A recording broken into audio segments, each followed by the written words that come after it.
High command ಹೇಳಿದ್ದಕ್ಕೆ ವಲಸಿಗರಿಗೆ ಮನೆ ಹಂಚಿಕೆ ಮಾಡ್ತಿದ್ದಾರೆ. ರಾಜ್ಯದಲ್ಲಿ ಸರ್ಕಾರದಿಂದ ತುಷ್ಟೀಕರಣದ ಪರಾಕಾಷ್ಠೆಯೇ ನಡೀತಿದೆ. ಬೆಂಗಳೂರಿನಲ್ಲಿ ಶಾಸಕ ಬಸವನಗೌಡ ಯತ್ನಾಳ್ ಅವರು ಹೇಳಿಕೆಯನ್ನ ನೀಡಿರುವಂಥದ್ದು.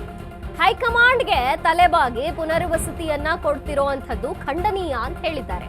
ಇಸ್ಲಾಂ ಸಂಖ್ಯೆ ಹೆಚ್ಚಿಸುವಂತ ಈ ಒಂದು ಪ್ರಕ್ರಿಯೆಯಲ್ಲಿ ಟಾರ್ಗೆಟ್ ಮಾಡಿದ್ದಾರೆ ಸಚಿವ ಜಮೀರ್ ಅಂತ ಪ್ಲಾನ್ ಮಾಡಿ ಇದನ್ನೆಲ್ಲ ಮಾಡ್ತಿದ್ದಾರೆ ಅನ್ನುವಂಥ ಆರೋಪವನ್ನ ಮಾಡಿದ್ದಾರೆ. ಇಡೀ ದೇಶವನ್ನ ಇಸ್ಲಾಮೀಕರಣ ಮಾಡೋದೇ ಜಮೀರ್ ಗುರಿ. ನಮ್ಮ ರಾಜ್ಯದ ಬಡವರಿಗೆ ಸಮಸ್ಯೆ ಆದ್ರೆ ಅವ್ರ ತಲೆ ಕೆಡಿಸ್ಕೊಳ್ಳಲ್ಲ, ಅವ್ರಿಗೆ ಗೊತ್ತೇ ಇಲ್ಲ ಅನ್ನೋ ರೀತಿಲಿ ಇರ್ತಾರೆ. ರಾಜ್ಯದಲ್ಲಿ ಬಾಂಗ್ಲಾದೇಶದ ನಕಲಿ ಮತದಾರರಿದ್ದಾರಲ್ಲ, ಅವರನ್ನ ಓಲೈಕೆ ಮಾಡೋದ್ರಲ್ಲಿ ಅವರು ಇಲ್ಲೇ ಇದ್ದಾರೆ ಅಂತ ಬಾಂಗ್ಲಾದಂತೆ ನಮ್ಮ ರಾಜ್ಯವಾಗತ್ತೆ ಅಂತ ಸರ್ಕಾರ ಅನ್ಕೊಂಡಿದೆ ಅಂತ ಸರ್ಕಾರ ವಿರುದ್ಧ ಶಾಸಕ ಬಸವನಗೌಡ ಯತ್ನಾಳ್ ಅವರು ಇದೀಗ ಆಕ್ರೋಶವನ್ನ ವ್ಯಕ್ತಪಡಿಸಿರುವಂಥದ್ದು. ಇಸ್ಲಾಮೀಕರಣ ಮಾಡಕ್ ಹೊಂಟಿದ್ದಾರೆ ಅಂತ ಹೇಳಿದ್ದಾರೆ. ಹೈಕಮಾಂಡ್ ಹೇಳಿದ್ದಕ್ಕೆ ಇದೀಗ ವಲಸಿಗರಿಗೆ ಮನೆ ಹಂಚಿಕೆ ಮಾಡ್ತಿದೆ. ರಾಜ್ಯದಲ್ಲಿ ಸರ್ಕಾರದಿಂದ ತುಷ್ಟೀಕರಣದ ಪರಾಕಾಷ್ಠೆ ನಡೀತಿದೆ. ಶಾಸಕ ಬಸವನಗೌಡ ಯತ್ನಾಳ್ ಅವರು ಹೇಳಿಕೆಯನ್ನ ಕೊಟ್ಟಿದ್ದಾರೆ.